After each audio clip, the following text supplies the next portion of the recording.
Hogarth study, and we're gonna start off with the top plane of our hand.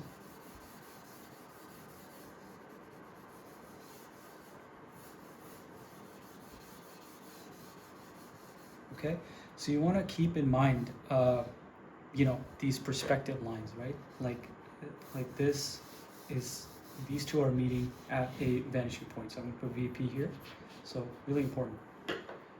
And I'm gonna take the top plane here, and I'm going to shade in this area because Hogarth really likes to, start off with really strong shapes, solid shapes.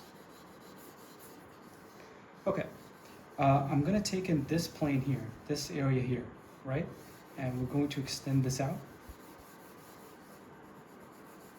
I'm gonna make our adductor pollici brevis, or our thumb area.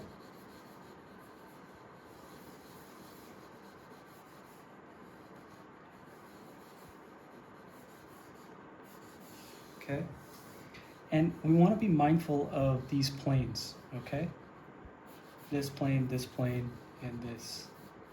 Okay, and what I'm going to do is I'm going to shade in this area so we know that that is its own separate plane here. Okay, I want to make that distinct. And yeah, this is the palm, our hand. Let's actually draw the fat pad here. This is our negative shape in the middle. Fat pad here.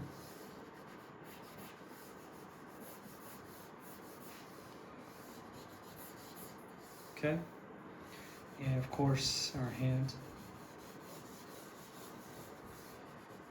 And we have this joint here. Okay, and so we've kind of laid out, the foundation of the palm. Okay, so let's let me just try to make it a little bit more clear.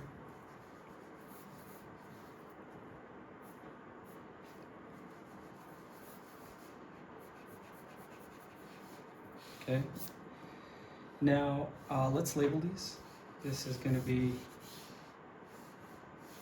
adductor pollici brevis, APB, and this one's our flexor digiti minimi brevis, okay, because the pinky's there. And just keep in mind, guys, you want to take this rectangle and you want to bend it for the hand. The ball and socket joint, bend it, okay? But one is smaller than the other, okay? And then you can draw your hand on top over there. Okay, I hope this helps, guys. This study was interesting, and I like Burne Hogarth's work. He makes a lot of fun stuff, or he used to.